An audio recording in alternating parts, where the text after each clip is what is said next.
Hi, everyone. I'm Steven Sigmund. And I'm Mike Macinio. And this is the weekly movie Throwdown, where each week we look at two films that we think belong in the same conversation, and we talk through them to see which one is the better film.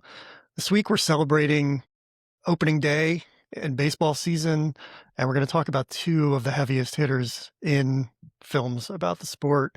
1984's The Natural is going to throw down against 1989's Field of Dreams.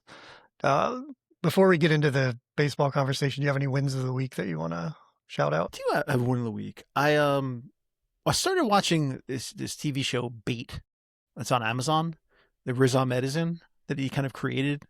It's a very particular kind of show. It's just about like a Pakistani guy, an actor who is kind of like gets into the zeitgeist. He's trying to be the next James Bond. It's like a fascinating idea for a show, but it really explores the idea of whether a brown actor can actually be Bond. But it plays a lot into his culture and the culture of Pakistanis in London, and I just think it's a fascinating little slice of life. Because again, I was like watching stuff about things I don't really have any personal connection to, so it's just an interesting window into all of that. And obviously Riz Ahmed's amazing and everything, so I'm watching it for that. So it's a pretty good time. But the surprising one of the week is a movie called Mike and Nick and Alice, which dropped on Hulu a couple of weeks ago, like this week. Yeah. I like Vince Vaughn a lot, so I decided to watch it. And it was really fun. It's not breaking any new ground, but it's a bunch of really likable actors in a story with a fun little twist because it involves time travel. But yeah, a pretty good time. I was pleasantly surprised at how enjoyable it was. Did you like that 5-minute Gilmore Girls discussion? You know I did. Rory's boyfriend? You absolutely know that I did. Yeah, the director of that, Ben David Grabinski, is awesome. I mean, he's such a cinephile and just so smart about what he does. I hear him on podcasts all the time, and he just knows his stuff so well. And he doesn't make a lot of films, but this one feels like it really like upped his game and has such fun, like film nerd kind of stuff in it.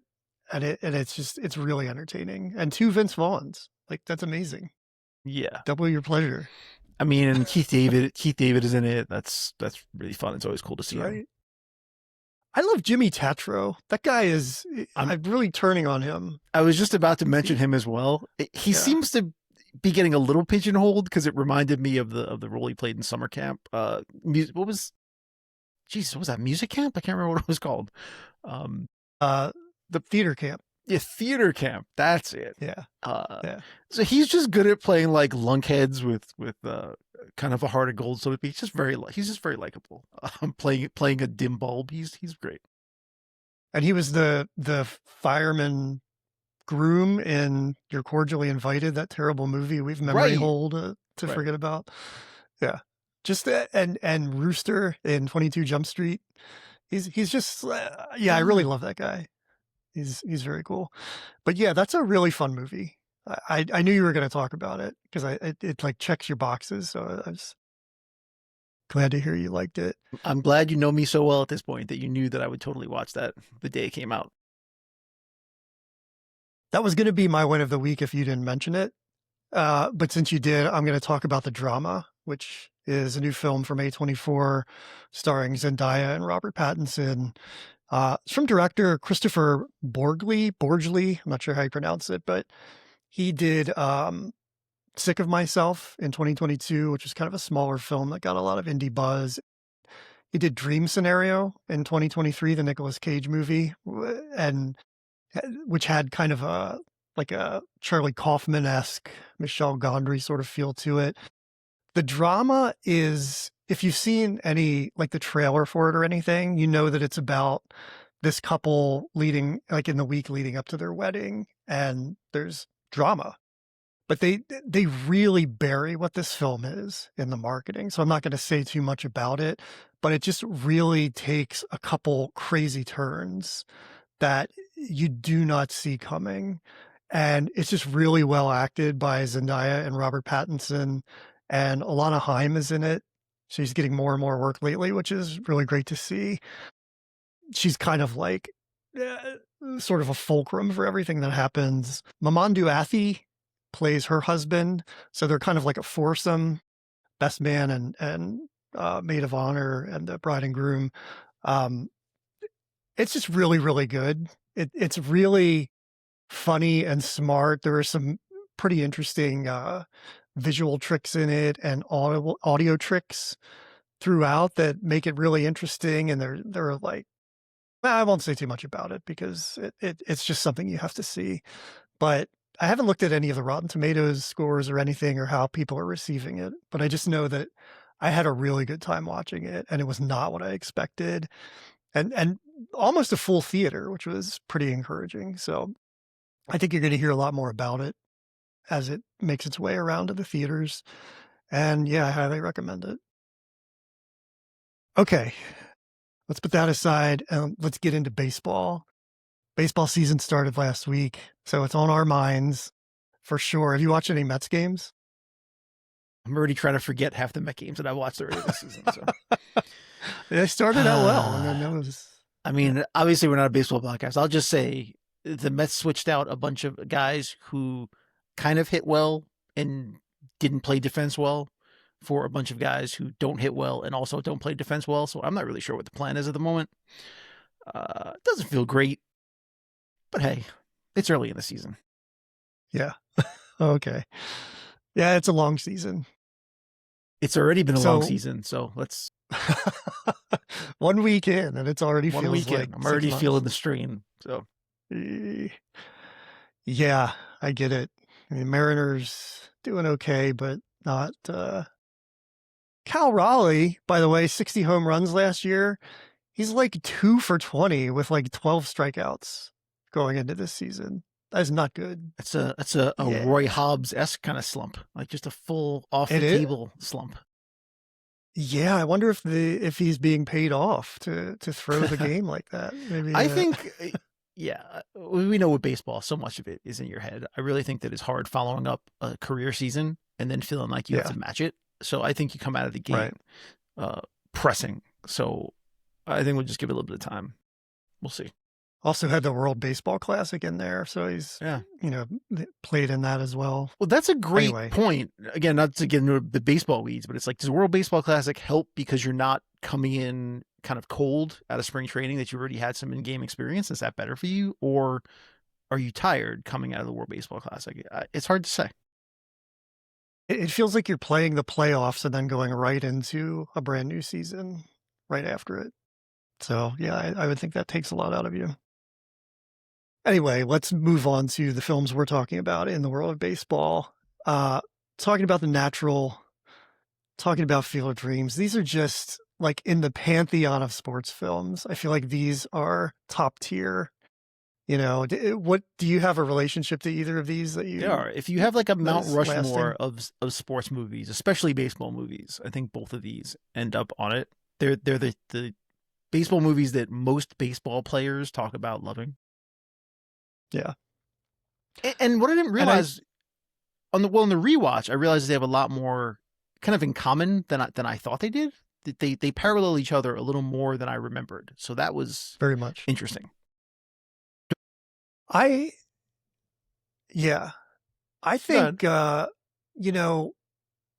Field of Dreams is almost not even about baseball the way The Natural is. I mean, there's like a second film in there, and that's really interesting. But without The Natural, you wouldn't have Field of Dreams, because 100%. The Natural really opened the door for baseball films after a big drought with it. I mean, we had Bad News Bears in '76, but people didn't want to take a chance on it, especially with the '70s.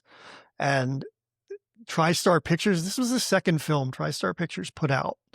And a month before it, they put out Where the Boys Are, because they didn't think a baseball film would be a good way to go out of the gate. And it turns out they were wrong. I mean, it's really kind of better than Where the Boys Are, I would argue, but really just sets everything up for everything that comes after it. And through the 80s and 90s, you see so much baseball on screen. Yeah, I hadn't realized how badly baseball movies were considered in the early 80s. No one thought that they thought that it was the end of Barry Levinson's early career making a baseball movie. People just assume that no one goes to see them and they don't work. So yeah, The Natural really plays a huge part in not only reviving the idea of successful baseball movies, but also giving you an idea of how you can film them. Uh, of how you can make baseball work on film. Right. Yeah, we'll definitely talk about that because there are a lot of things in The Natural that feel so elevated to me that they're really worth spending a little time on.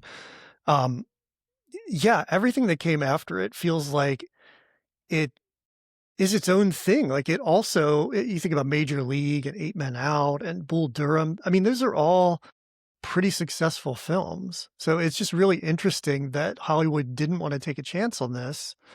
And then it becomes something that it almost like baseball itself is really like an American standard in a way.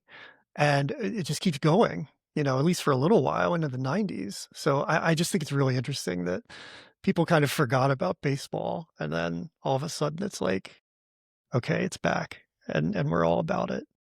But I will say that I think that has a lot to do with the 80s and coming out of the 70s. I mean, if you look at the Bad News Bears, that's a gritty, kind of like almost adult film about kids playing baseball, very indicative of that decade and sort of the cynicism around it. And in the 80s, when Reagan comes into office, I mean, it's about making America great again, of course. And what's more American and like nostalgic of that time than baseball?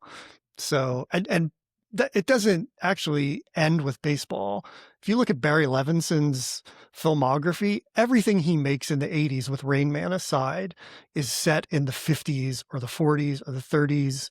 So there's just a real movement toward getting things back to the way they were before Jimmy Carter scolded everyone in America for being a big sissy.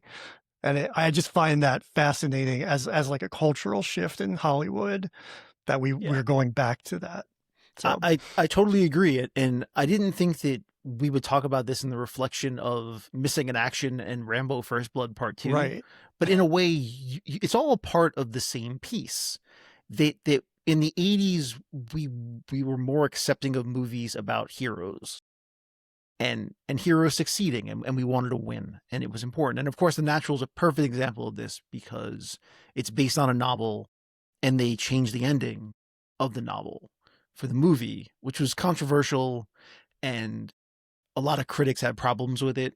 And we're obviously going to talk about it, but I end up completely coming around to the idea that the ending of the film had to be what it was, that you had to change the ending, not just because it was the 80s and but because in terms of how the film is structured, it would not be a classic in any way if it followed the exact structure of the book. I believe that right. 100%. Yeah. Well, let's jump into focusing on The Natural then. The overview is it's directed by Barry Levinson, we just mentioned, The written second movie. by yeah, and was Diner the first one? Yeah.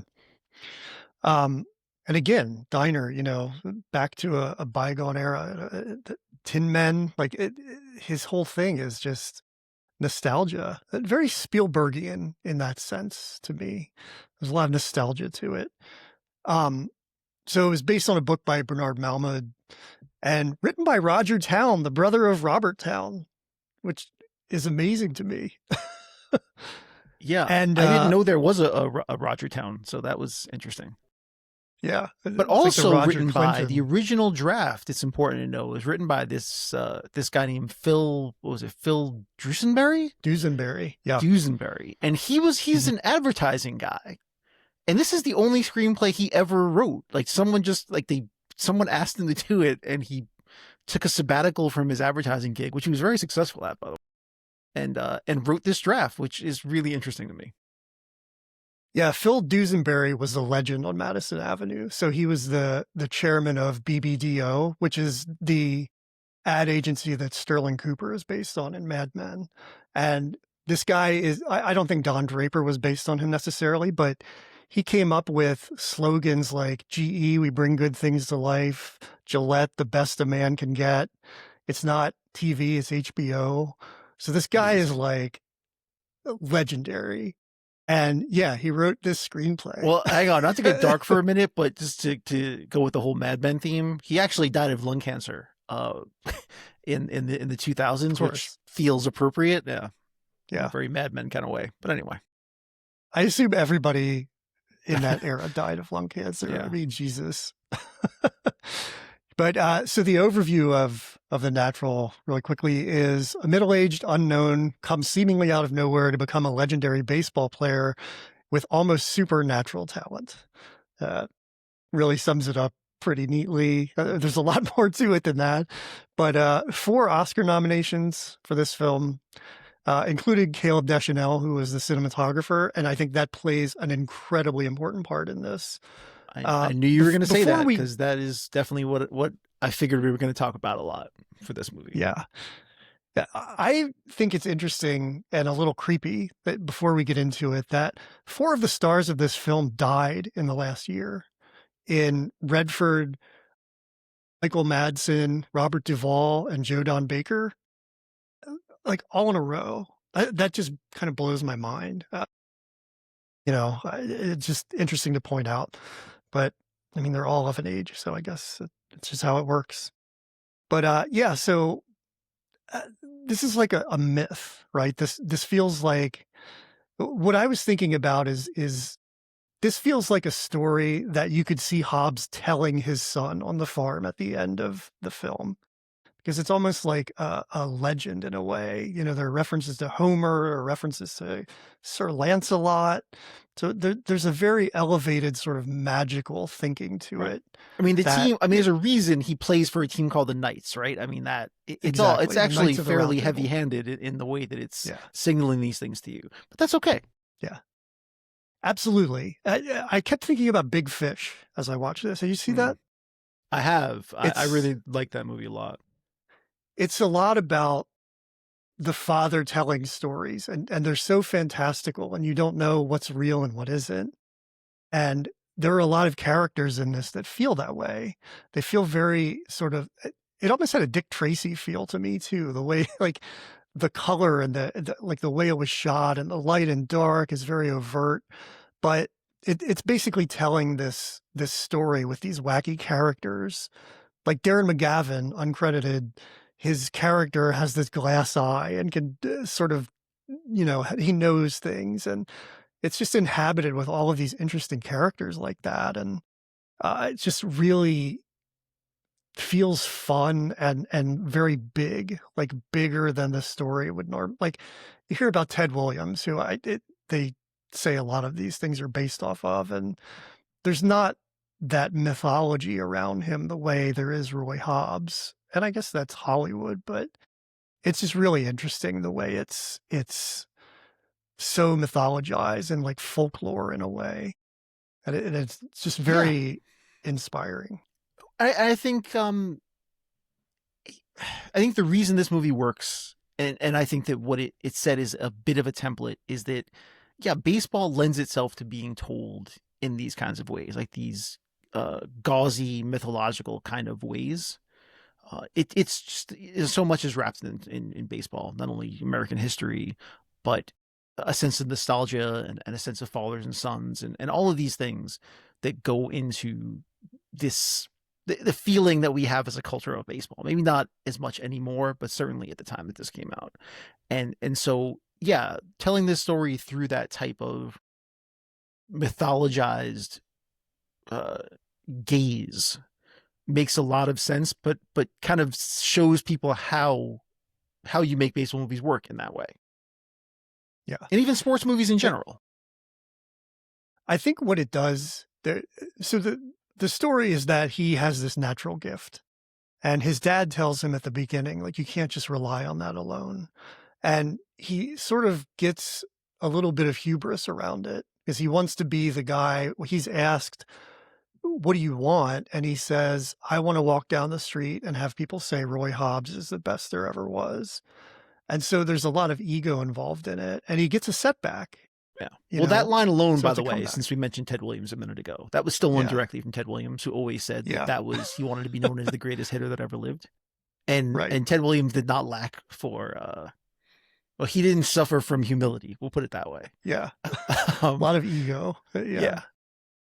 But I think that's what's kind of at the core of this story is there's that ego and there's that natural gift, but it's what you do with it, how you shape it, how you can get rid of that ego, which he has almost the whole time until he realizes that he's a team player. I mean, he thinks about taking the money. That and that we should say that this is based basically on the Chicago Black Sox and the gambling controversy where they threw the game and or the World Series in it's like 1920 or it something, was it was 1919.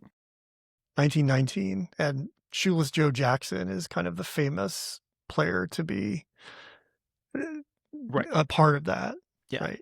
And never got So in the Hall of Fame because he was banned for gambling, and that's what keep Pete Rose out of the Hall of Fame. And there's all these things connected to that scandal. It really changed a lot about the game when that scandal happened with gambling. Up until about 5 years ago, where we decided gambling on baseball is perfectly acceptable. But at the time, it's part of why there was so much of an issue around gambling and sports, but particularly gambling and baseball, because of that scandal. It resonated for such a long time about how easily players could shift the outcome of a game by making small choices that were almost imperceptible. and there's a line where Darren McGavin says, "You can bet on almost anything now." And I was just thinking, like, wow, did he invent Kalshi in that moment? Because you can literally bet on anything. Yeah, we've come a long way from that. It seems like any concerns around gambling in sports out the window because there's money to be made. Yeah. Oh, geez. But yeah, so he sort of falls down. I mean, this is a hero's journey. He is called to action. He falls down. Like 19 years go by, I think, where he It's doesn't play. 16 years. He 16 mentions years. more than once. It took him 16 years to get to the major league. So he's 19 when the story starts and 35 when he ends up on the Knights. And I have to say, all of the filters in the world cannot make me think that Robert Redford is 19 years old in the opening Yeah, sequences of this movie. It is amazing. he's 47. That's what age he was with this. Yeah, it's pretty It apparent. reminds But me of that you line know, in Tootsie where they say, "Can you pull back? Can you make him?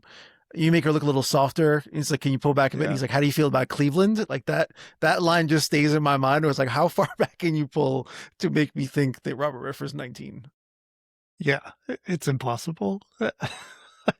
But he, something I read about is that it's also the story of the Fisher King, where the knight saves the hurt king with the Holy Grail. He gives him water to drink out of that, and in this case, the hurt king is Wilford Brimley's character, Pops, yeah. this manager who's never had Pops, yeah, who's never had a World Series, and uh, he's fantastic, but he is very reluctant to let this 50-year-old man or whatever he is, 38, 39, I guess, take batting practice because he has Bump Bailey, who is his star hitter. And, he gets called to action finally. Obviously, he's the natural. But there's such there's just so much mythology to this and so much, uh, like, bigness to what he's doing. And credit to Barry Levinson for the way this is directed because he's incredibly adept at building things. And if this is a second film, that's Yeah, pretty that's what I wanted to impressive. point out. I think for a second movie, the self assurance that you have to have, but also what shows up on screen to put all of this together. I mean, you're filming baseball, which is hard to film already, but you also have this giant mythological tale that you're telling, and you have to tell it in a really big way. And don't forget too that the cast for the time is really strong. I mean, Redford is obviously Redford, and don't forget that he also came off of winning an Oscar for directing like 3 years before this. He was offered the directing role in this and turned it down because he really liked the story, and so he shepherded the movie, but he didn't want to direct it because he just wanted to focus on acting. Because he hadn't really acted in about 3 years, I think, when he did this. But he wasn't interested in directing the movie. He just wanted to be in it. But you have Redford. I mean, Glenn Close is really coming up at this time. Duvall had won the Oscar the year before for Tender Mercies. Barbara Hershey, Wilford Brimley, Richard Farnsworth. I mean, you have a really strong cast. So he's working with a lot of older actors, a lot of established people, and he has to keep all of this going and make it work while also filming baseball, which is notoriously difficult to film. If people want to go back and watch our Bad News Bears episode, we'll talk about how much Richard Linklater talked about how difficult filming baseball is. Yeah. Yeah, it's a hard task. Gotta mention Glenn Close because she was nominated for an Oscar for this, which feels insane to me. I mean, that's like a Beatrice Straight nomination for Network. Like, so she there's no actually reason for said, so she actually said that her nomination should just purely be credited to the cinematography because of how she was filmed. She thinks that is pretty much the reason she got the nomination. And I don't think she's wrong. Yeah, I agree. So her character is basically the Roy Hobbs character's girlfriend back on the farm. And he goes away because he gets a tryout to play baseball, never comes back, but she stays there on the farm, which is going to be a theme going forward, just doing what she does, and eventually comes back into his life after he is sort of getting the ball rolling. I have to interrupt. She doesn't stay on the farm. She ends up moving to Chicago. But she keeps the farm. But she keeps the farm. But she's in Chicago when the story takes place. Right. And then they end up back there in the end. But yeah, so she kind of stays behind and lives her own life. And he goes through all of these things without her. And that's sort of a mythological part of it too, is she's almost like kind of an angel to him. And that's the way they light her. That in the particular scene that she's talking about with the lighting, and the cinematographer is Caleb Deschanel, who is fine. I mean, he's a great cinematographer, nominated for an Oscar for this. He did Passion of the Christ, The Patriot, so he's used to doing these big things.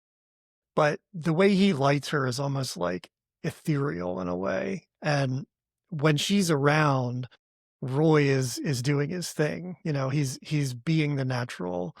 But when she's not around, he's encountering these other women who are kind of like femme fatales almost from a noir film. I mean, one of them literally shoots him. That's what sidelines him in going for it, is that he gets shot by a woman, and that just sends him down a different path.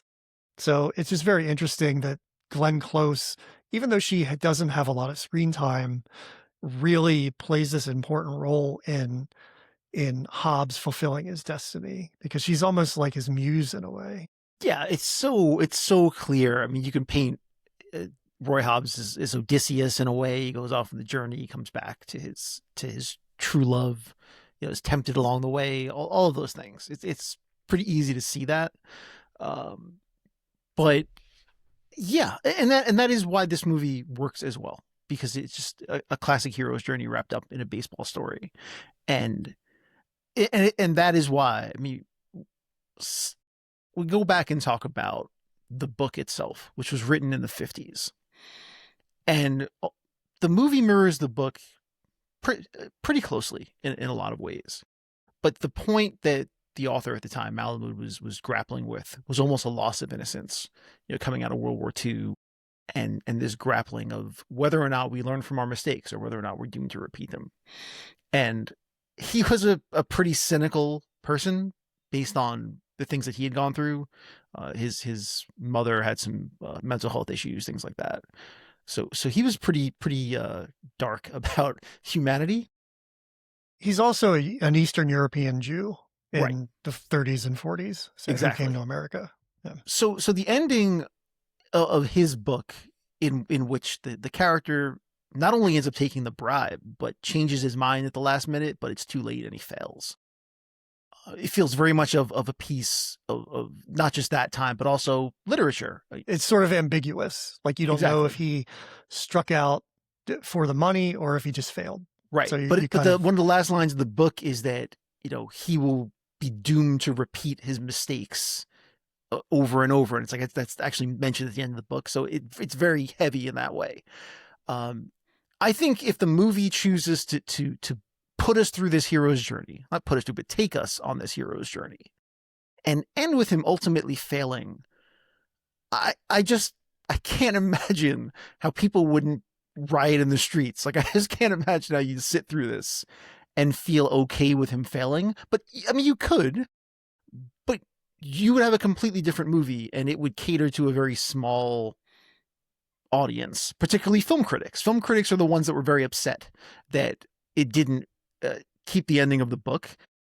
Gene Siskel, of all people, had a really good line about this, because what he said was that all these people that were outraged are probably people that had just picked up the book and read it like 2 weeks before, just for a reason to be outraged about it. But movies are not books, and you can sit with a book in a different way. Whereas in a movie, particularly a sports movie, if you go through the journey with the character and they fail, there's just no way to feel good about it. And there's no way that you would return to the movie and keep watching it. It's just how sports movies work. I feel like you have to succeed, or you're not making a sports movie, you're making a different kind of movie, which is fine.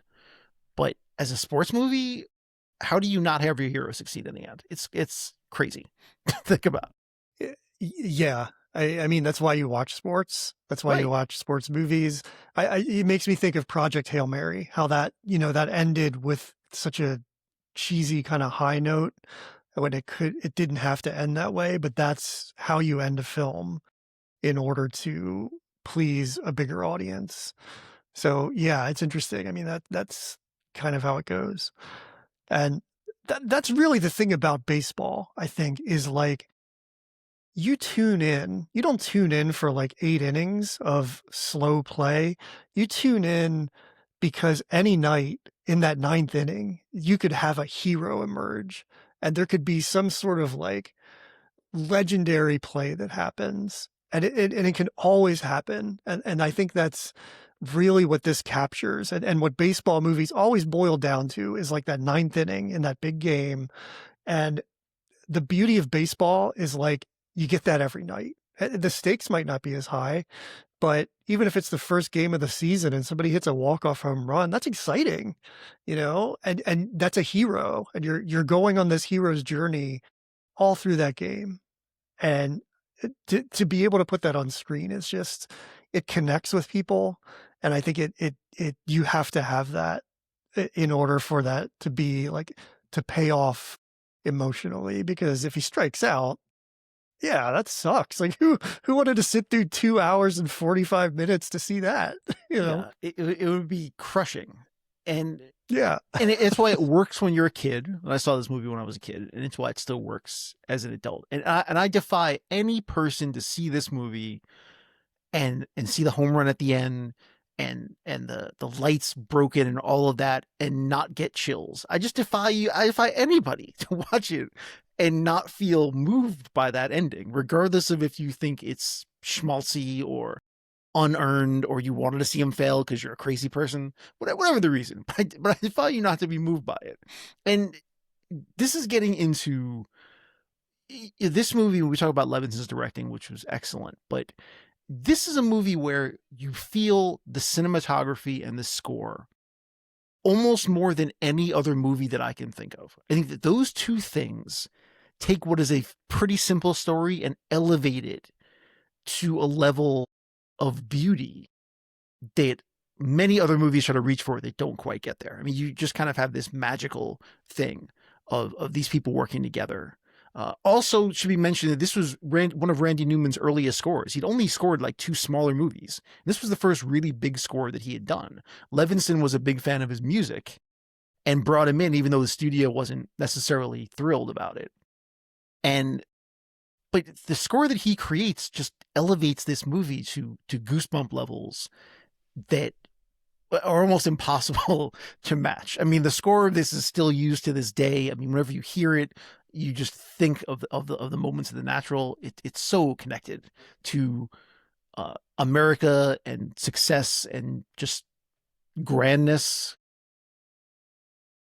Yeah, it really it all of those pieces build this legend, and there's a way to shoot something or to score something that make it exciting and like a rewarding payoff at the end of a film, but this is just so big and in like the scope of time. This feels like something that is the way it's shot with the slow motion, that score swelling. There's so much like light against dark. And anytime you see Redford when he's like hitting or he's doing well, he's just backed by this golden light that's sort of like coming from behind him that reflects off his blonde hair, and it's just so beautiful. Yeah. So I was gonna mention like they could have just named this movie Magic Hour and it would Yeah, be fine because I mean there's so much Magic Hour shooting in this movie. And I yeah. actually was reading that it caused a lot of headaches because they were obsessed with shooting in that Magic Hour when the sun is just in that perfect angle, and they had to And rush it through a doesn't lot of shots to last. make sure they get Yeah. it, and it caused a lot of issues in getting stuff in the can. But you just cannot deny the power of it. You cannot deny the power of the light and darkness used in this movie and how effective it is. Even to the characters. I mean, Harriet, who shoots him, all dressed in black. She has a veil for some reason. Kim Basinger starts out in white, and of course Glenn Close is always in white. Kim Basinger moves to black, so there's so much symbolism in everything in this film, and it's just so The elevated. fact that the judge is always sits in darkness. Yeah, you'll Yeah, forgive the absence of light. Yeah, yeah. yeah. Well, by the way, we didn't mention Robert Prosky. Fantastic. What a good character actor. He's just so perfect as the judge, and uncredited Darren McGavin as the man with the glass eye. Just So the I love story that with guy that, I don't so know if you're much. aware of the story with that, which is pretty funny. He was going to be, because the cast was so strong, he was going to be billed like eighth in the Yeah, casting. yeah, And so he decided that that wasn't worth it, that it was better to just not be credited at all. And it right. ended up working beautifully because everyone left the movie thinking, well, who the heck is that guy? And so he ended up getting more notoriety by not having his name be eighth. So a pretty smart move on his part. He'll always be Kolchak the Night Stalker to me. But Right. yeah, man, God, I Can love we that just so say, much. when we're speaking about the cast, I could watch an entire movie of Pop and Red just sitting in the dugout talking. Yeah, I kept thinking Stadler and Waldorf. Yeah, I love everything, every scene where the two of them are in it. I love it. Just two old Yeah, baseball dudes. Well, one old baseball dude, another pretending to be old baseball dude. You know, just talking about random things in baseball. I love everything about their scenes together. Okay, so yeah. let's talk about the elephant in the room, which it leads us to that. At the time that this was filmed, you mentioned that Redford was 47, trying to be 19, but Wilford Brimley was 50. He was only 3 years older than Redford, and he's supposed to play like a 70-year-old. We call this is the Angela Lansbury Award for actors who were never young, who never looked Yeah. young, even when they were young. So for context, I'm 1 year older than Wilford Brimley was when he made this movie. I hope I don't look that old, but This maybe it's fascinating. it People are must be the just mustache. older. I don't know what it is, but it is something. It's really he's just one of those guys. Hackman was the same way. Just people who always looked like they were 50, no matter. And Wilford Brimley is 50, but it looks 70. So it's really, yeah. Again, there's no amount of pulling back to Cleveland that's going to make Wilford Brimley not look 50 Never. or look 70 in this. Okay. You mentioned Hobbs hitting, that the big moment at the end, he blows out the clock. Does he hold the record for the most damage to baseball stadiums? Because everything he does ends up breaking something. Yeah. Again, the symbolism is so heavy. I mean, breaking the clock is very symbolic because obviously Roy Hobbs is fighting against time. So that's very symbolic there. Yeah, first time he hits the ball, he breaks the cover off the ball.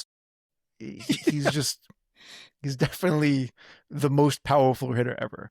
What I love is that years later, there are a bunch of people that sat down and actually did the math and tried to work out what his stat line would be Mm, for the season. And yeah, I think Bill Simmons I've did. always loved that. I mean, people really got into this. I think it ended up where he hit like 356, and I think he had like 44 home runs and over 100 RBIs, something like that. Because when he's doing well, he's doing so well, but that slump for like weeks and weeks and weeks just drives his whole thing down. And also, don't forget he doesn't start the season, so Yeah, they're already a good. I don't even know how many games. At least a quarter through the season when he shows up. So right. He feels like he would have been on the team in Major League. Like, one of the old guys who comes in and has to relearn and play yeah, where they have to and then base gets they're like, better. we have to keep him away from women. Women are obviously his Achilles heel. So we need to make sure that he stays away from women the whole Yeah. season. Like that would, if it was a Yeah. comedy, that would basically be how they have to handle Right. We didn't mention Michael Madsen, who plays Bump. And he's basically who Hobbs replaces because he runs through a wall and dies. Um, which is it. insane. Has such a dramatic moment ever been so underplayed in a movie? It's like he runs through the wall, is dead. I was watching it with my son, and he's like, "Wait a minute, he's dead." I said, yeah, he just died. Like it's just so strange. And really, do we even need that character? That's what I was wondering because, he's sort of like who Hobbs is gunning for in a way. I mean, even though Hobbs really isn't gunning for anybody, but the only scene he really has, we know that he's on the take with the judge. So he's Right. the guy who That's why I is think you need the throwing character. things. But he, his death is so non-dramatic. But what is dramatic is when he gets benched. And he's like, do you want me to apologize? I'm not going to apologize. Do you want me to apologize? It's like, what is that scene? What is the writing in that scene? Actually, it's, what do you want, an apology? Forget it. That's the line. Multiple times. Over and over again. Why have that? Like that really felt like you could have cut that out at least, if not the whole Bump character. I mean, because him being on the take is like alluded to briefly, and then well, maybe that's all you need. And maybe because he's with Kim Basinger's character, you're seeing Hobbs take his place, I guess. Right. So maybe Well, it it makes lends to sense. the fact that you see him with Memo, and then that lends to Pop thinking that she's bad luck, and there's all these undercurrents with Bump, kind of showing Hobbs the alternate path that he could take. There's a director's cut of this that actually helps shed a little more light on Bump, where there's a couple of throwaway lines that shade that character a little bit more. So I think if you saw the director's cut, you might appreciate his part in the movie a little more. It's with the director's cuts for movies that are already an hour 40 minutes or 2 hours and 40 minutes. I mean, come on. I don't have the time for that. This But I movie did was buy only, it on well, the Blu-ray. original So. of this movie I think was 2:15, and then the director's cut is actually, it adds like 6 minutes, but there's a lot of new footage. They add a lot of stuff and take out a lot of stuff, especially in the Okay. beginning. So it's I might just go an back and interesting watch it. exercise to see. Yeah. Okay. Yeah, I bought it in 4K. So I was wrestling with it. I was like, do I want to watch the director's cut? It's already over 2 hours. Now that you've seen the original, you watch the director's cut and you can decide what you think. Okay. I think Okay. Yeah, Laura wants to watch it, so maybe we'll watch the director's cut. yeah, I recommended watching it only after you've seen the original. I mean, and so you asked me if I have a favorite baseball movie or where this falls. I have to say, I think that The Natural is the movie I have seen more than any. Okay, in non-Rocky movies, it's the last movie I've seen more than any other movie, excluding Rocky Okay. movies. This, it feels a little bit like Rocky mixed with Big Fish because it's that hero's journey, but it has that sort of like magical realism to it. Yeah, that's interesting. Yeah. Huh. So as I think about it, and there was a period of time where I think I watched this the beginning of every baseball season. and I showed it to Right. both my kids as soon as they were old enough to watch it. And there's just something about it. Again, there's just the beauty of it. I just think that you could always find something to see in it. It's populated with really fun characters, and again, it's so beautifully shot that I just think that you can even just pause it in almost any moment and look at it, and you just see something beautiful to look at. So all of that for me, just I've never stumbled across it on TV and not stopped and watched at least 15 minutes of it. Yeah. That's the thing is I think it's big and it's long, but there's also kind of a lightness to it and it moves very quickly. And it's just it's like populated with these moments of kind of like wonder that it's like reading a fantasy book or something, and it's just really you get invested in it. I mean, it's hard not to because it's so universal, and it puts these little flourishes on that universal story to really sell the bigness of it and bring you in, and And it obviously helps to have Redford in the lead. yeah, He's kind of, he's really in his movie star phase here, and he's just yeah, so charismatic. I have to say, one of the accomplishments I think that I've had is, like I said, I was watching this with my youngest son, and he really likes Redford. Like I've shown him The Sting, I showed him Butch Cassidy and the Sundance Kid. We watched The Hot Rock together, and he really likes Redford. He thinks he's just a charismatic guy as an actor. He's really a fan now. So I like to think I did wow, one that's thing right. cool. So that's why he really likes The Natural. He really likes Redford. So Now, is the other son a Paul Newman guy? So you have like a Beatles Stones thing going on in the house? I don't know. No, I have a harder time getting him to watch any of these old movies that we. My son played a lot. My older son played a lot of baseball, and so he doesn't really love watching baseball movies at the moment. I think he'll come Uh, around to it in a few years, but right now, yeah, I guess that could go either way. Like, yeah, do you want to watch more of it or do you want to just be away from it? right. Because So it's I like a think in a chef couple of watching years movies he'll about come cooking. around and appreciate baseball movies a bit more. I think one of the things about both of these films is that you don't have to be into baseball to appreciate them. I think they're both. I mean, this is very rooted in baseball, but you can get a lot out of it even if you don't like baseball. Yeah, I completely agree. And I mean, that's a really good segue, actually, into Field of Dreams, if we Yep. wanted to go there, which is really, to Yeah. me, it's, it's not really a baseball movie. I've never felt that it was a baseball. It's really a movie about fathers and sons and regret and time than it is about anything else.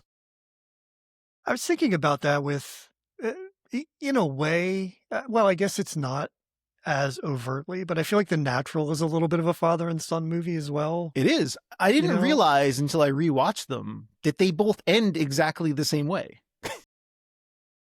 that's right. Yeah. And the Natural kind of starts that way too. I forgot about Right, the ending, right. but The Natural yeah, bookends that way, but yeah, both movies end with two people, a father and a son, having a catch on a farm. you really see the influence because they both sort of start like the inciting incident almost is a bolt of lightning. And so you get the Wonder Boy bat in The Natural, and then that's like when the voices start in Field of Dreams. Let me just introduce Field of Dreams. This is from 1989, directed by Phil Alden Robinson, based on the book Shoeless Joe by W.P. Kinsella, and adapted for the screen by the director Robinson. And it's the story of an Iowa farmer who's inspired by a voice he can't ignore to pursue a dream he can hardly believe. Supported by his wife, the farmer begins his quest by turning an ordinary cornfield into a place where dreams can come true. Uh, like The Natural, this has 3 Oscar nominations, so both, you know, in the running for hardware. Um, I take it you're not as keen on this one as you are The Natural. Wow. Um, yeah. I found The Natural again just to be a more rewatchable movie. I just because I honestly love the baseball sequences, and again, it's so grand. Field of Dreams is really a smaller movie. So I don't necessarily I don't dislike Field of Dreams at all, and rewatching it kind of reminded me the reasons that I like it. Although it's against all odds. I think if you look at Field of Dreams on paper, there's just no way that you would think that this would be a good movie. I really believe that. It's just it's about voices and the guilt of the hippie generation of the 60s grappling with the guilt of how they dealt with their parents and in the throughout their lives and all these things. It just shouldn't work. But there's something. It's almost like something magical took over the production itself. It really does work against all odds. I think I never imagined that I would say this, but I think what sells this film to me is Kevin Costner at the center acting naturally, which I never see him do. I had a conversation with Laura about this last night, where maybe in Bull Durham the year before, but he's a little more loose. But ultimately, I see Kevin Costner as sort of like what we'll see in Dances with Wolves a couple years later, where he's very serious and stoic, and like it doesn't matter what the scenario is, that's who he is. Even in Tin Cup, you don't see too much of what you get here. It's more like the reserved Costner.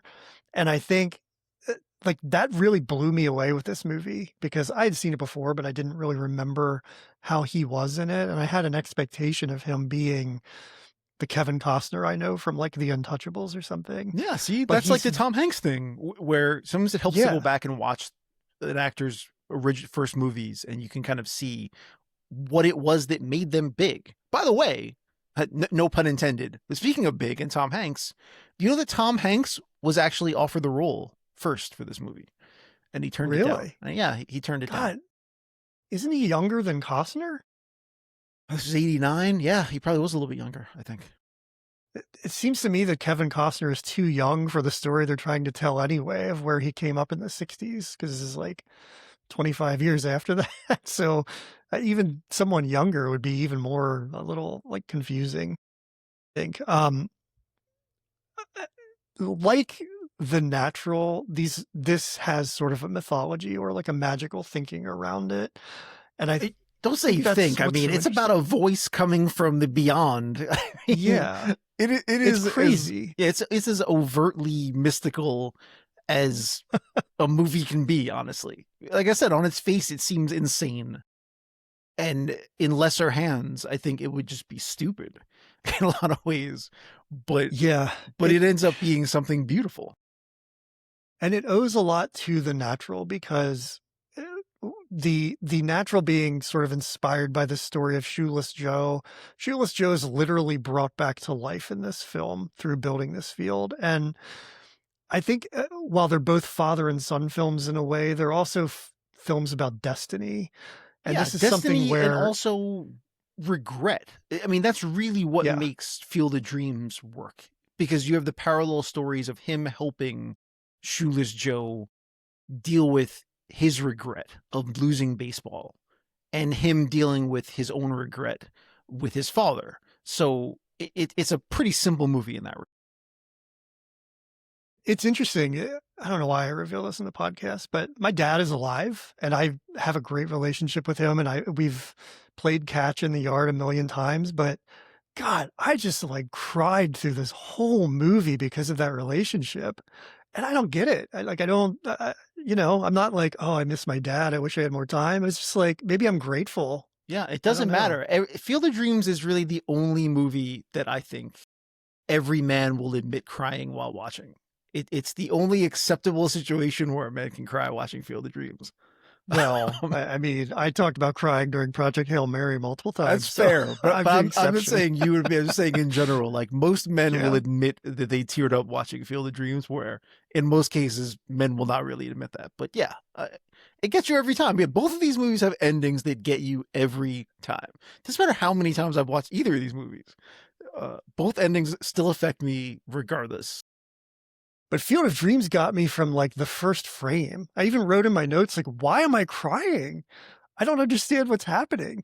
But I think another part of Field of Dreams that really kind of struck me is like, uh, and The Natural has this in a way, I guess, too, where Roy Hobbs was kind of, he said he never stopped thinking about baseball, so he felt like he should try to give it another shot. And in Field of Dreams, it's about a man who has like an idea basically, and it doesn't matter where it comes from. It really reminds me a lot of David Lynch. David Lynch talks about like creativity is like fishing, and you cast a line, and ideas catch on the hook, and they just stay there, and they grow and grow. And so this felt like that to me a little bit, where there's this kind of nagging voice at the Ray character, and he just completely surrenders to it, no matter what is going to be thought of him by his peers or by his wife. Thankfully, he has this wife who's very supportive, and The we can most talk about that. understanding wife in movie Yeah. history. I mean, it really reminded me again of The Rookie, where Dennis Quaid's character, Jimmy Morris, goes off to pursue this dream at middle age, and his wife has to, and again, a farm. She has to hold down the farm, Rachel Griffiths, while he goes off and does this thing. And you see a lot of that here. I think it's a very manly kind of, like, the woman is almost not drawn out in any substantial way, because she's just there to support his dreams. And I don't really love that, but I guess you can't really get into Yeah, in a some bigger regards, but story I about think that. that one of the key parts of the movie is actually the the book banning school scene. And that's where the wife really has her moment where she Yeah. takes control of the narrative. And you can see that she's the fiery one, she's the determined one, that he's always kind of waffling, and she has none of that. So I don't know. It would be better if it was fleshed out a little bit more, but you definitely get to see the strength of her character and feel where she sits in their relationship.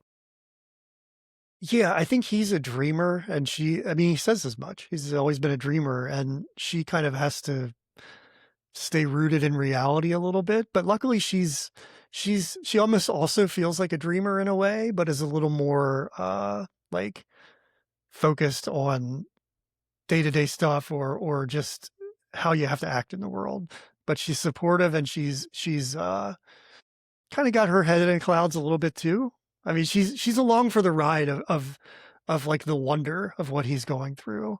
And I think that's just cool, like that she was a hippie too, I guess, in the 60s, and but still has that Midwest kind of uh idealism, and then they go back to a farm, which is something we see in a lot of these baseball movies, because that's like baseball appeals to middle America. And that's kind of what the Reagan stuff was doing, is like, he had a big problem with farmers. He tried to really appeal to them and couldn't do it because of like subsidies, and like, crops being farmed in from Russia and things like that. But, there were those photos of him like clearing brush on his ranch with a cowboy hat on, like trying to appeal to middle American farmers. And I think that's a big part of making America great again, and like what baseball represents. And that's why a lot of these films are set based on a farm. But uh, I mean, this is the biggest farm of all, because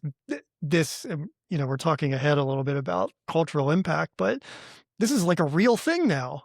Uh-huh. There's a Field of Dreams game. I'm shocked that it took baseball so long to realize what they had and co-opt it. Yeah.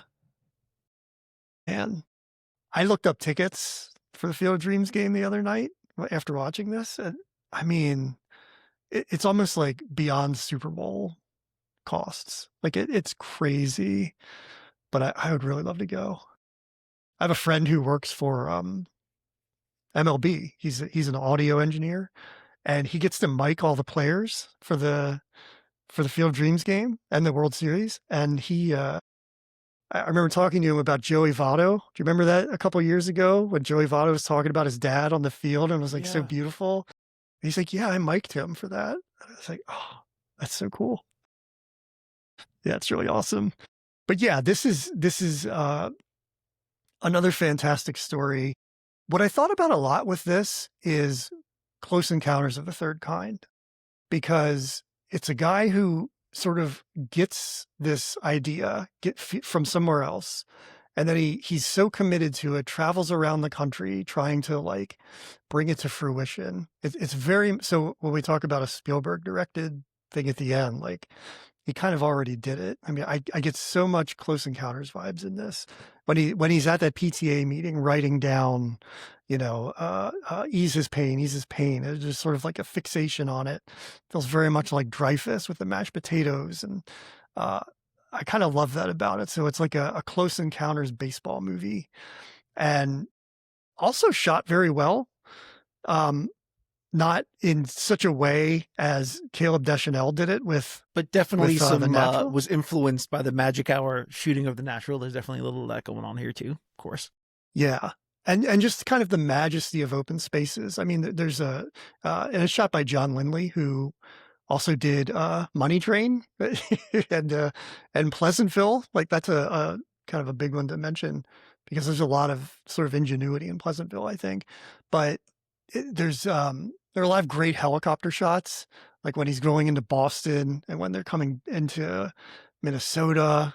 So it's shot in a different way, but I think equally appealing, maybe more idyllic than like mythological. But that really plays a big part in this. And I think it gives you a sense of who Ray is and where he comes from and just like the adventure of it. Because this is really an adventure. It's like a road trip, basically, which is super fun. And that brings us to the Terrence Mann character played by James Earl Jones. Ray, the Kevin Costner character, believes he has to go fetch him from Boston. This character is someone who, in the book, is actually J.D. Salinger. I was going to say, clearly this is a J.D. Salinger thing. I didn't know Yeah. I didn't realize the book actually calls him J.D. Salinger. I didn't realize Yeah. that. Yep. Okay. So they changed it, and so he's very not open to receiving visitors. Salinger, like a famous recluse, and what I love is that he's so passionate about this thing that he has to do that he's able to just bring this cynical, like closed off man on board with it, and then he's immediately in the wonder with him, and it's Well, just he's not in it till he hears the voice as well. I mean, he doesn't want to admit it at right. first, but once But he, yeah, but he does go to the game, and yeah, that's but true. He is convinced to go. he goes on the trip, and that I think that's the beginning of him starting to.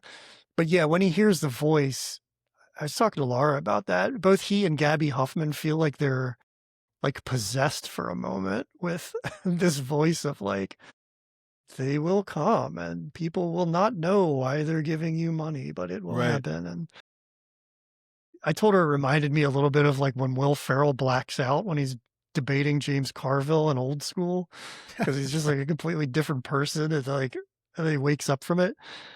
But yeah, they it's a fun story that I think really taps into uh like the majesty of baseball in a way. I was I going to mean, say, it you really, just mentioned the speech that Terrence Mann has, where you said it almost seems like he's possessed. That yeah, is a good example of, on paper, where you feel like, well, that shouldn't work. He gives this long speech about the magic of baseball and how people will show up and give money and not know why. And you see it on the page. And even James Earl Jones had said when he saw it on the page, it's part of what made him want to do the movie. But he also thought for sure that it would be cut out, because that's usually what happens for a speech that's yeah. that long. But probably because it's delivered by James Earl Jones, it really works, and against all odds, and it becomes the heart of the movie. Really, I think that how you feel about the movie is how you feel about that speech. That you either take that in and really feel it, or you think it's hokey and you reject it.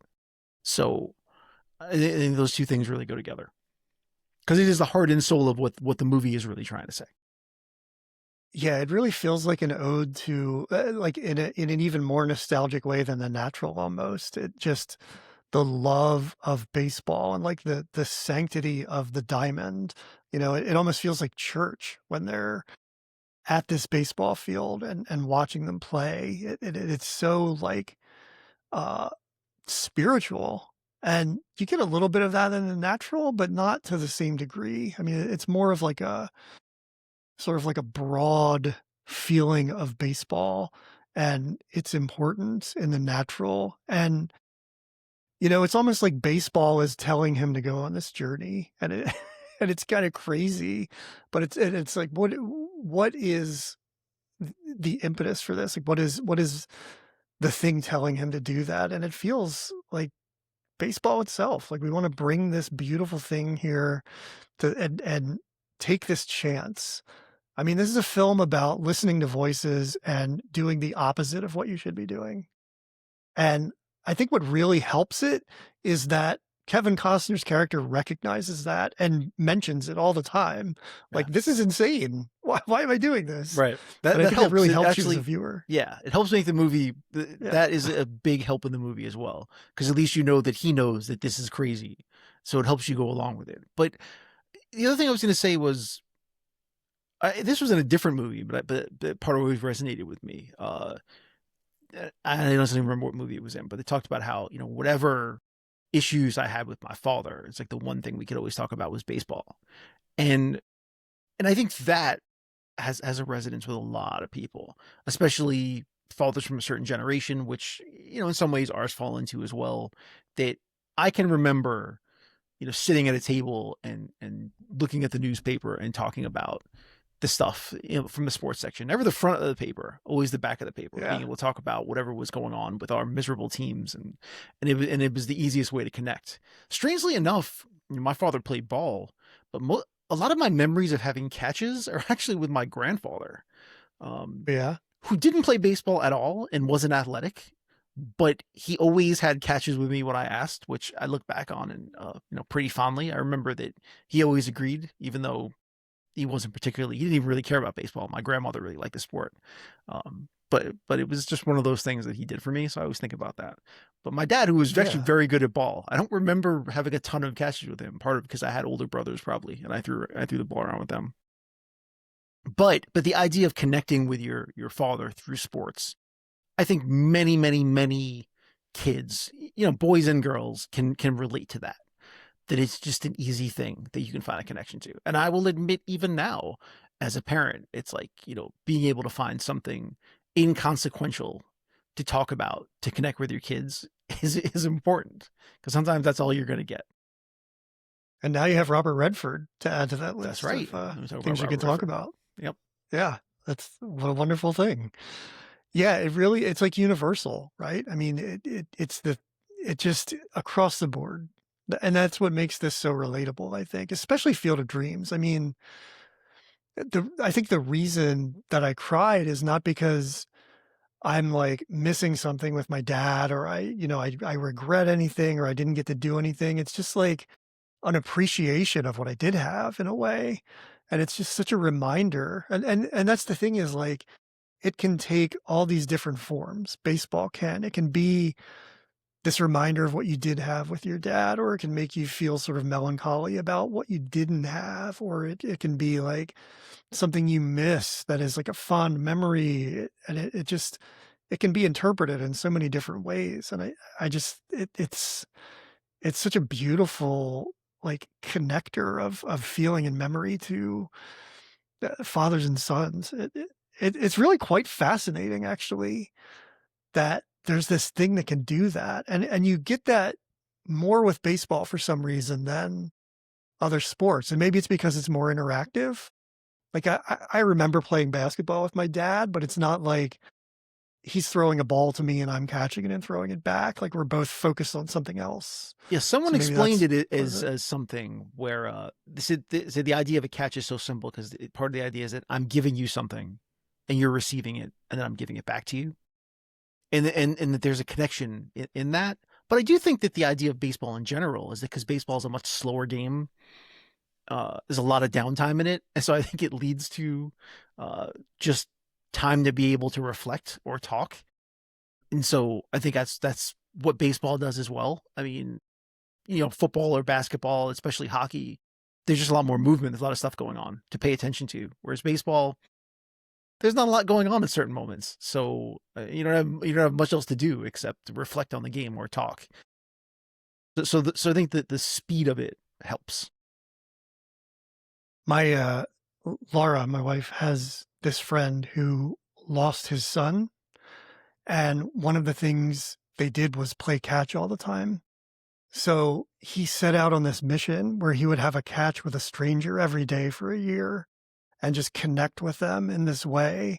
And so he set up like a full year of this. He might still be doing it actually, I don't remember, but he would like honor that bond with his son by catching with somebody every day, 365 days. I just think that is such an amazing symbol of the power of, because it goes both ways, you know.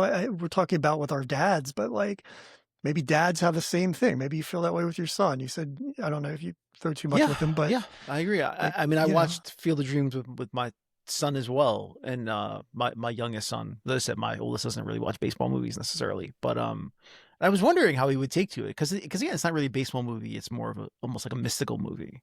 And when it ended, it's like he just came over and he gave me a hug, which I thought was very moving. Since I already had tears in my eyes from watching Field of Dreams, yeah, but it's very moving. And so I mean, I think it just in that way, it's like something connected with him as well, that he connected that to me. So yeah, it goes both ways in that regard, and it makes me think about yeah, teaching both my sons how to play, and you carry that with you, sure.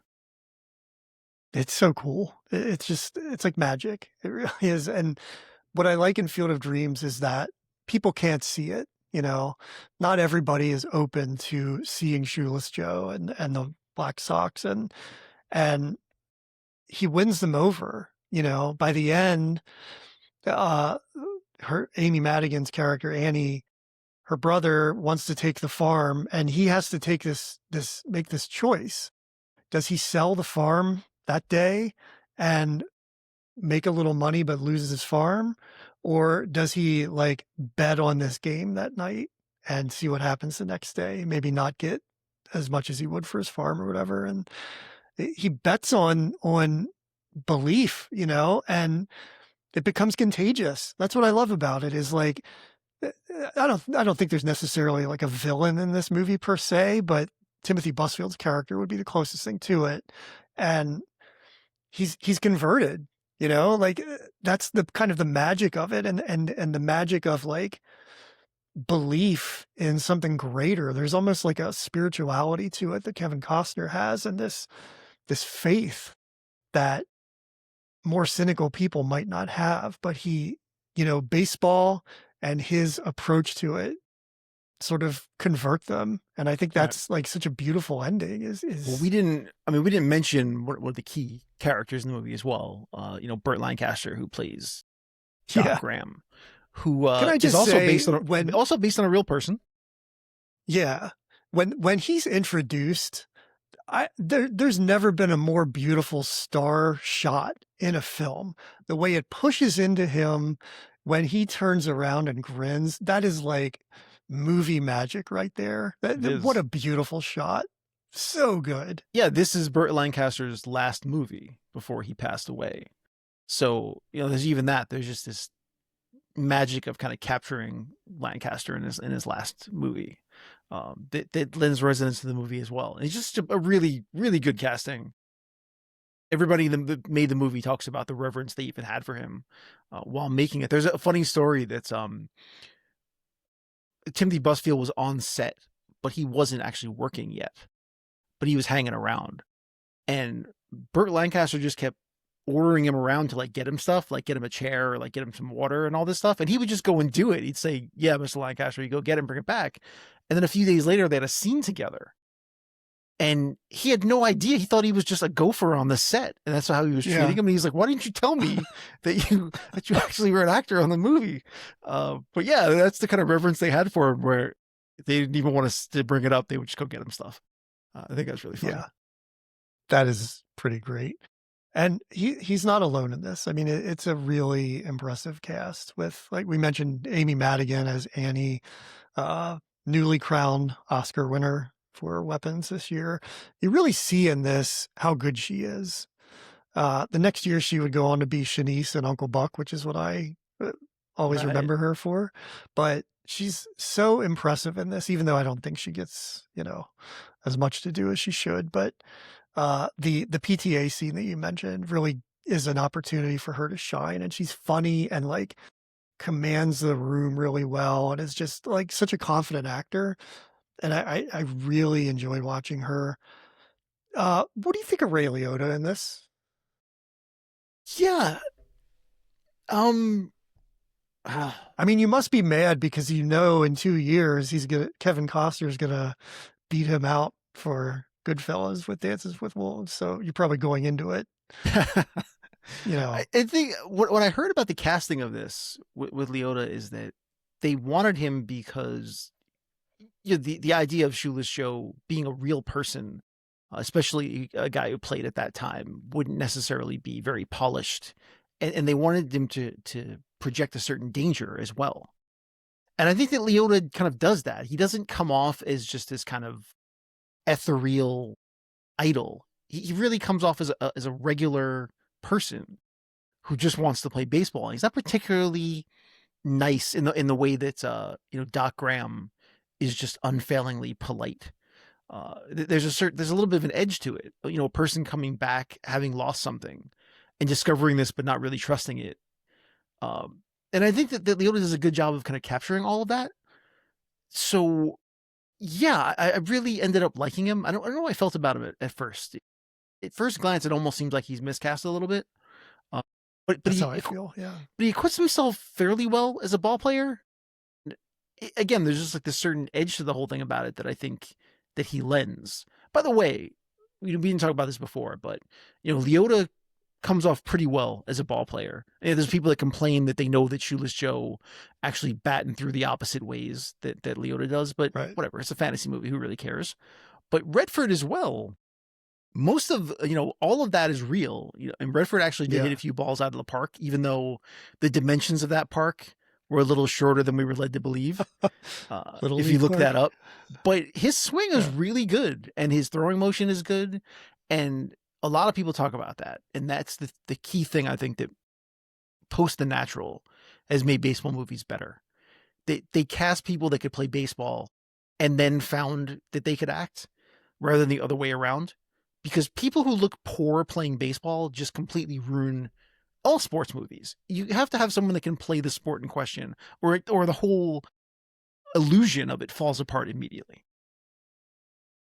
Redford actually played all through high school. He was a teammate of Don Drysdale. And wow. And he got a scholarship to the University of Colorado, a baseball scholarship, but got really bad grades, and so he dropped out. And but you can see that his swing is definitely player. the swing of a person that can play ball. You can see that. Yeah. But yeah, going back to Leota, what you don't agree? You don't think Leota was a little miscast? I think he has an intensity that felt a little off to me. Like it feels like, and maybe I'm predisposed to, because before this he was in Something Wild, and then after it was Goodfellas. So maybe I'm thinking like it's Henry Hill, but I feel like he's just like a second away from beating somebody with a bat, at all times. So I don't know if it's just because of what I know him from, but yeah, he just felt a little more intense than everybody else. And it kind of took me out of it a little bit. Well, but that's like my only knock on it. From what you know about Shoeless Joe as well, though, is that he was a pretty intense person. I mean, he wasn't educated at all. Baseball was kind of all he had, and he was very, very serious about it. A quick side thing is that the naming of the bat Wonder Boy in The Natural was supposedly taken from Shoeless Joe, who had nicknamed his bat. I think it was called Black Betsy, I believe. So even the idea of naming a bat was kind of taken from Shoeless Joe. It's like, but he was very intense about playing ball, which is why the whole idea that he would throw the game has always been in question. And he hit like 385. They mentioned in Field of Dreams that he actually played really well in that series. So that's kind of why, as I learned more about Shoeless Joe Jackson, I understood casting Leota a little bit more. Yeah, it makes a little sense, I guess. But I understand what you're saying. The first time I saw it, I felt like, wow, why is Shoeless Joe threatening me? It feels a little intense. Right. Do you think Black Betsy lasted for like 4 decades the way Wonder Boy did? That's a good question. I highly doubt it. Man, that's the strongest bat I've ever seen. Pretty impressive. Well, he didn't use it for years, so maybe that's part of it. Yeah, I wonder if that just I don't know, I would think that would break it down a little bit, but maybe not. Maybe it's Maybe. just, makes it so that maybe it only has so many swings, and if you're not using those swings, it's gonna last a little longer. I don't know.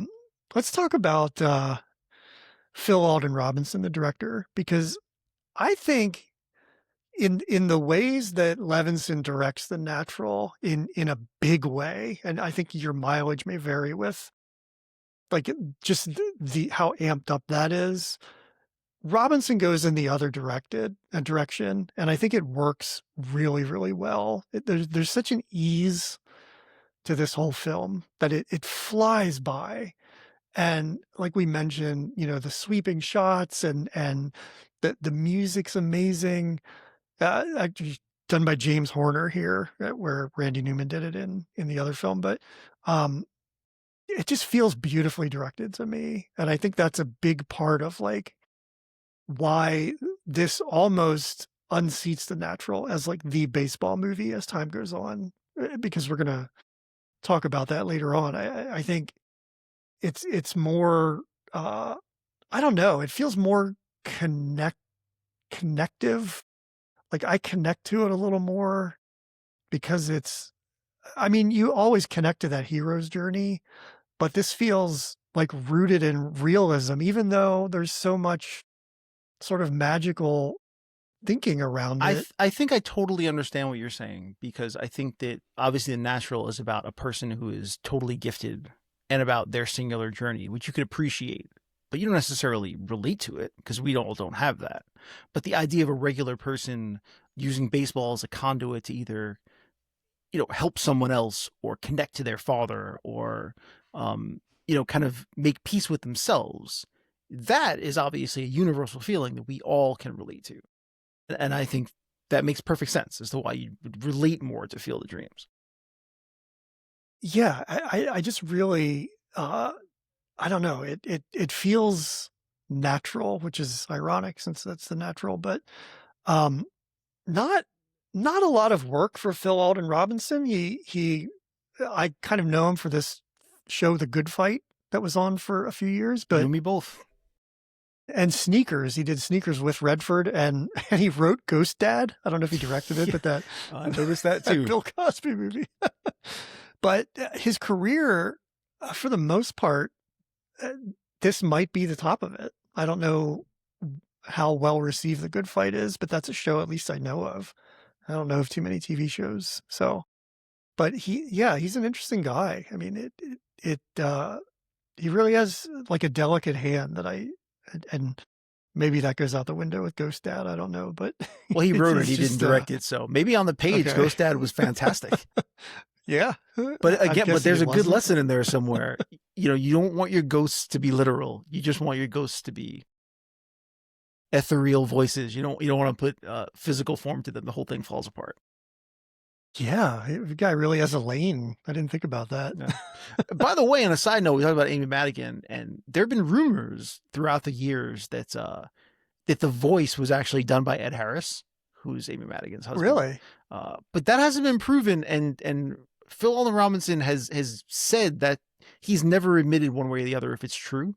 But he also said no one has ever gotten it right, so I don't know. But there's all these rumors on the internet that it's actually Ed Harris that did it, but I don't know. Interesting. It would be much more like Cranky if Ed Harris did it, I think. I agree.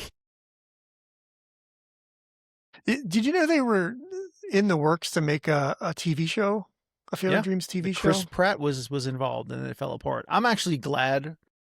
Again, I just do not think that this is a story worth revisiting or especially extending. Like what, make it into a TV series? I think that's a huge mistake. Because I think that one of the things that make this movie work is its brevity. When you're dealing in mysticism and all kinds of weird things, you don't want to linger too long on it because you don't want to make people think too hard about what they're watching. Right. So you get in and you get out, and that's what makes Field of Dreams beautiful. Is the hour and 45 minutes. You feel good when it's over, and you're out. Yeah.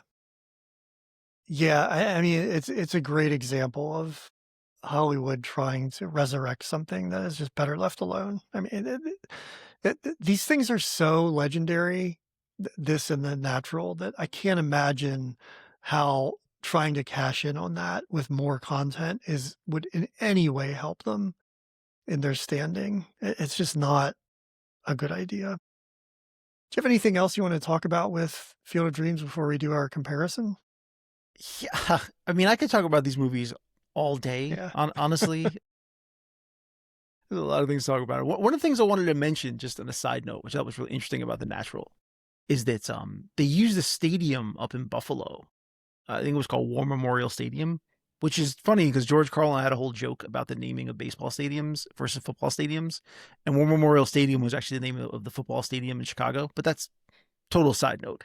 But this was actually called War Memorial Stadium, it was a baseball stadium in Buffalo. Part of the reason they had to search for a stadium to film in and ended up in Buffalo is, one, they asked to use Wrigley Field and Wrigley Field turned them down. Uh, Wrigley Field is was it written? No, it was Fenway. They wanted to use Fenway, and Fenway turned them down. But Fenway ends up being Okay. used in Field of Dreams, which I think is very Yeah. interesting. But Yeah. the other reason was that they needed to have natural grass because it takes place in the 50s or whenever it is. Right. But in the mid 80s, like the early 80s, all the stadiums had switched over to artificial turf. Yeah. So they couldn't find a stadium that actually worked. Wow. That's wild. And it's the thing too that has to be mentioned. I think that part of the reason that so many baseball movies take place in the past, and there's a lot of nostalgia around it, is that, and this may have been true of every generation, but I think we're cynical about our own generational sports, and so we look back with nostalgia to a purer time. But at the same time, the whole reason the Black Sox scandal happened in the first place was because the owner of the White Sox was the worst human being ever, who was basically paying the players nothing and exploited them, that they eventually felt like they had to take money from the outside because they weren't making any money playing. So, we like to believe that the past is better than the present, and that's not always the case. I mean, hell, the fact that they're making so much money playing baseball is kind of amazing in and of itself. And the money's there, they wouldn't be getting paid for it. So but we tend to look back to purer times and more nostalgic times with sports. And baseball really loves to do that. Well, why don't we move on to our head-to-head comparisons so that we can, because I think this is a tough one. I mean, these are both really, really good films in their own right. And I keep trying to think about it, and it's just hard to come up with a winner overall, at least for me. So, yeah, let's look at the story effectiveness. What are your thoughts on that? You know, for this one, I feel like I'm almost going tie because they're very different movies, but they're very effective in their own ways. And again, they both end in a way that is very emotional, that works. So I think that this particular one is a tie. I think they're both very effective in the stories they tell. That's the thing is I think they're telling two very different stories, but they're both super effective in the way that they tell them and what they use to relate to people. I mean, I think The Natural is just such a universal story and like in the particular lies the universal. So you're really you can connect to that. And Field of Dreams, you might connect to the nostalgia and the father son stuff, but it's also just entertaining in like it's a road comedy and, and it's just all these crazy characters. So yeah, I'm with you. I think it's a tie because it's hard to figure out which one is better than the other when they're telling similar but also different stories. Speaking of characters, which film do you think has better characters?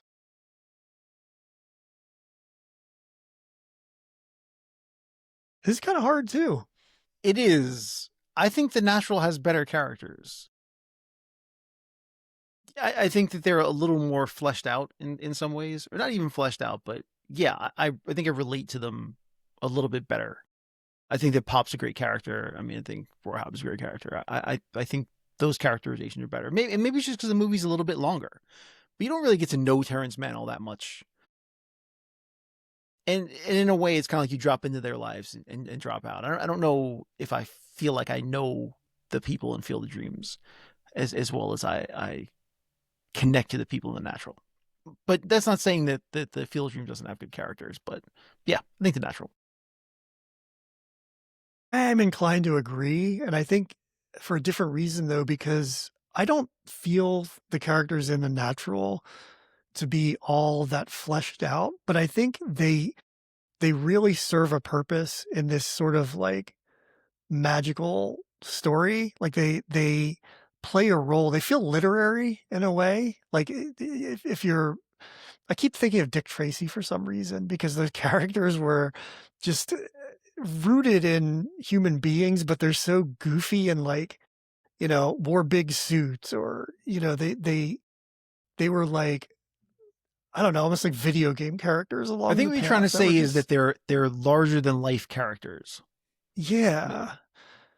And yeah, and they fit that narrative of this hero's journey because on the hero's journey, as it pertains to Joseph Campbell, is like he has to face a dragon and he has to slay this dragon, and like so it's already sort of fantasy. And I think these people are sort of fantasy characters, like McGavin with the glass eye, or just sort of the way Whammer, like that story in and of itself is such a like a mythology that probably is passed down. And the Field of Dreams characters feel more realistic, and I mean, as far as you can feel with like ghosts and stuff. But Right. uh, yeah, I don't know. I'm just going with The Natural too because I think they uh, they just fit the story very well, and it's really interesting to me when they're on screen. What about tone and consistency? Yeah, they take them on their own merits. I mean, I said Field of Dreams. It's weird, like tone and consistency. It's like a fantasy movie in a way. Um, so I actually probably think that Field of Dreams wins for tone and consistency because while it's not necessarily a realistic story, it's a very linear story that even takes the fantastical parts and they work really well within the frame of the movie. I mean, The Natural tries to tell a lot of stories, uh, and I don't necessarily think all of them are fleshed out completely. Where I could watch a 4 hour cut of The Natural, I could just kind of be in that world.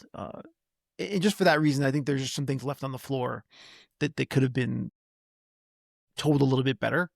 Whereas Field of Dreams is such a simple story that ends up working better in that regard.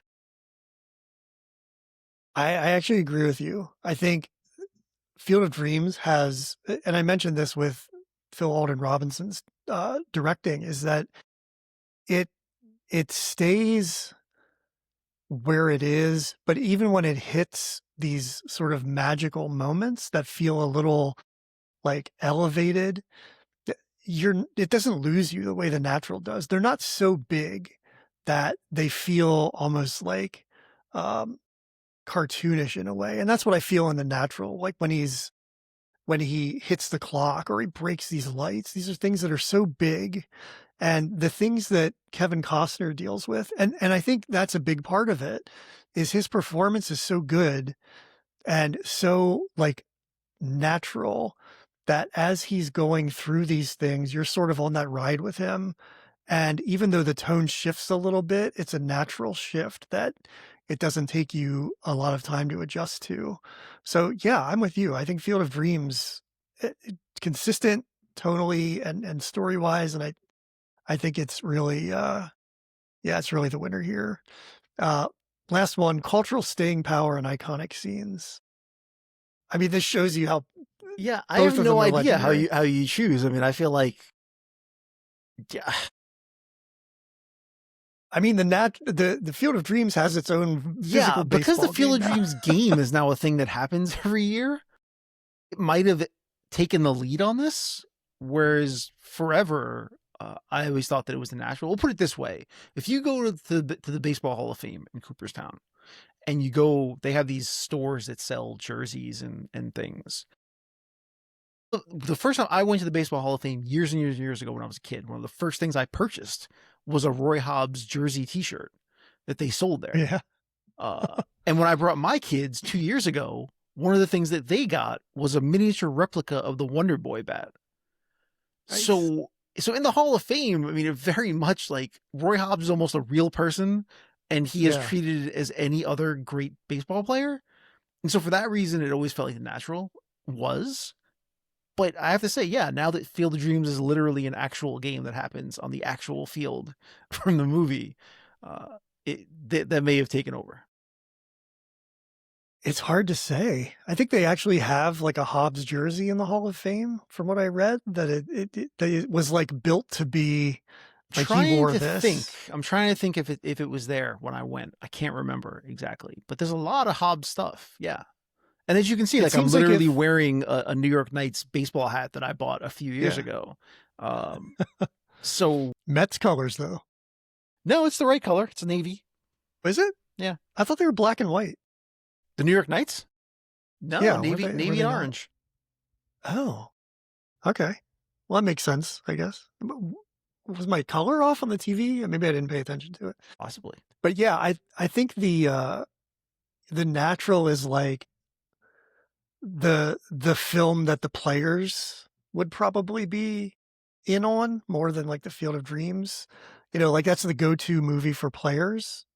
It sounds like if the Hall of Fame has so many nods to Hobbs in the film, I don't know. Who's to say? But I went with a tie on this one too, because it just seems like both of them. And I actually polled a few people, and they all went Field of Dreams, which is interesting. But I don't know. It's hard to say. They both have iconic scenes. They both have iconic lines. Um, there's the Hobbs hitting the lights and the clock, and like all the damage scenes are memorable. And there's if you build it, he will come. That feels like that's something that's permeated the culture endlessly. So yeah, I don't think I can decide. I'm gonna say a tie here. But you're going Field of Dreams. You think that's overcome the Yeah, Natural I think with I think two? so. Okay. Yeah. Well, okay. Then I think we have what we need. But before we do, let's ask our 5 questions for the week. I think these will be fun. Every week we ask 5 questions to help us narrow it down, and they're fun questions. So as you'll see, which film is more rewatchable? They're fun but tough questions. Uh, The Natural is more rewatchable. Really? Okay. Okay. See, I go Field of Dreams on this because it's shorter and it's present day for the most part. Those are things that appeal to me. It feels like it moves more quickly, and It might again, and this may just be my own personal feeling, but I said to you, I don't think there's ever been a movie I other than Rocky, well, Rocky 3, if we're being honest. I don't think there's any movie I've rewatched more. yeah, And I watch it almost every time. And so Field of Dreams, I do think that is less of a movie you can watch in pieces. I think if you watch it, you have to watch the whole thing. That's what makes it work better. There's no particular scenes I would just watch a Field of Dreams, but there are certain scenes in The Natural I will just watch to watch, and I'm always drawn into it whenever I see it. yeah. I don't know that there are like scenes in Field of Dreams that really stand out the way they do in the Natural. That's interesting. But there's like a vibe of it, and some of the lines that really are memorable. Um, I always gauge this by which one would I buy on 4K, and I actually bought both of them this week, so it's really like a tie for me. I don't. By the way, Amazon, I in a pinch, I bought the Natural from Amazon. It came in a box that was like stepped on by an elephant, and so the disc works, but I mean, it literally fell into pieces when I opened it. I try not to buy from them, and that's part of why, but I had to do it, so I did it, and I paid the price. Okay, would you want to hang out with any of the leads from these films? Well, I already told you that I could hang out with Pop and Red all day. Yeah, So I just like cranky old men. I like cranky old women too. I enjoy cranky old people. That's my yeah, jam. So yeah. Me too. so in that regard, but I don't know if I want to hang out with Roy Hobbs necessarily. I Seems think like a so. tortured soul. Not really into that. But I think I wouldn't mind hanging out with Ray. I want to go on a road trip with Ray and Terrence across the country. I would get my own hotel room. They seem to not mind sharing, but I'm not into that. And yeah, no KFC, but I, that seems like it would be a lot of fun, to just drive across the country with Ray and Terrence. So I would be really into that. I could see that. Um, is this a career peak or valley for anybody involved? Yeah, I think we realize it's probably a career peak for Phil Alden Robinson. Um, Not for Barry Levinson because again, it's early in his career. I mean, is it a career peak for Kevin Costner? Not really, because he ends up winning the Oscar for Desperate Wolves a few years later. Yeah. Yeah. Redford. So no, not really. I would argue that it might be at least one of the high points for TriStar Pictures because they're fresh out of the gate with The Natural, and it's such a success that it really puts them on a path. And I'd have to go through all of the productions they've done since then, but early on, I think it's really something that is like a calling card for them that leads to other things. So I would say if not the main peak, it's definitely one of them for them. Okay, the eternal question, would one of these films be better if Steven Spielberg directed it? I mean, as you mentioned before, do we think that Spielberg could have directed Field of Dreams? Yeah, like 100%. Would he have He directed did. it better? It's certainly possible. Is it possible that Spielberg would be better? Yeah, maybe. Maybe. It's arguable. Would he be better at directing The Natural? I don't think so. I don't think so either. Like I said, I think Close Encounters is very comparable to Field of Dreams, so it feels like he already did. I would say would the Natural, just because I keep thinking of Big Fish, I could see it being directed by Tim Burton and being like even more in that direction of like fantasy that it's already kind of headed in, populated with like even weirder characters and Helena Bonham Carter somewhere. That would be That really would fun. not be an improvement. I don't think that would work. No, but it would be Just like the fun. original ending wouldn't work. If Tim Burton made this Yeah, movie weird, if he Batman Returned The Natural, nobody would watch that. I would. I would be the only one, and that's okay. Would either film be better if you swapped lead actors? You know, I actually could see both of these people playing the other roles. I really could. I don't know if it would be better. I Interesting. really don't, but I don't think it would be crazy to see Costner in The Natural because we know he can play baseball. Just on Bill Durham, he has a very likable everyman quality to him, especially in this during this period. I could totally see it. And could I see Redford playing the other part? Well, I mean, absolutely. He's Robert Redford. He could definitely play that. So yeah, I actually I don't, but I don't think it would be better. I don't. It's hard to say if it would be better, but I would absolutely probably still watch both of these movies if the actors were swapped. Yeah. Both are so good as they are. I can't even imagine like making them better. I think they're both not perfect films, but I think they're both, all of the pieces add up to the best possible version in both cases. And yeah, I'm with you. I could see it, but why would you like leave it alone? And think about this for a You know? second. I mean, would I watch Field of Dreams if Robert Redford played Ray and Wilford Brimley played Thomas Mann? 100%. I would definitely watch that movie. Yeah, Yeah. I'm watching that movie. Maybe we should change it to like, would either of these films be better if Wilford Brimley were in it? Would I watch it if Wilford Brimley played his dad? I would definitely watch that too. Oh my God. Put Wilford Brimley in everything. Okay. Uh, yeah. I mean, we've done our research here and our discussion.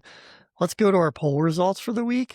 Every week we poll online on social media and ask you which you think is the better film. So follow us at Movie Throwdown Pod and vote for your favorite film for next week and the week after, because this really is fun. I mean, I love hearing what people think. This week, which way do you think it went? I'm going to have to say I think it went Field of Dreams. Okay. You would be correct.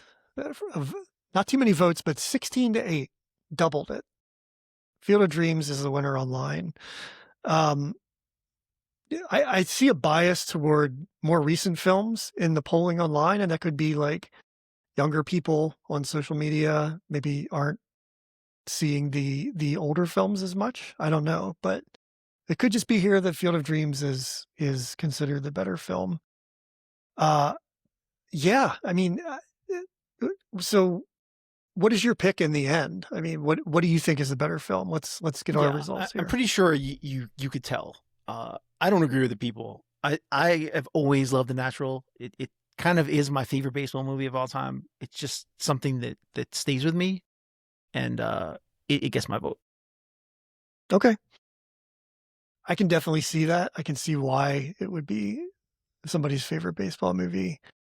I'm going to go in the other direction though. For me, it's Field of Dreams. I think it connects with me a little more. I think it doesn't have as overtly magical elements. It has just enough to kind of keep me invested in this wacky story. And I almost relate to it a little bit. I feel like I could do what Kevin Costner did. I understand being like midlife and just kind of wanting to shake yourself up and getting a call to action and going and doing something crazy and possibly irresponsible. So yeah, I mean, for me, I relate to that a little more, but who doesn't love a hero story? I would love to watch The Natural and feel like I could be the guy who hits that crazy home run that breaks everything. So I get it. But I think as far as like what I relate to, I can see myself in Field of Dreams a little more.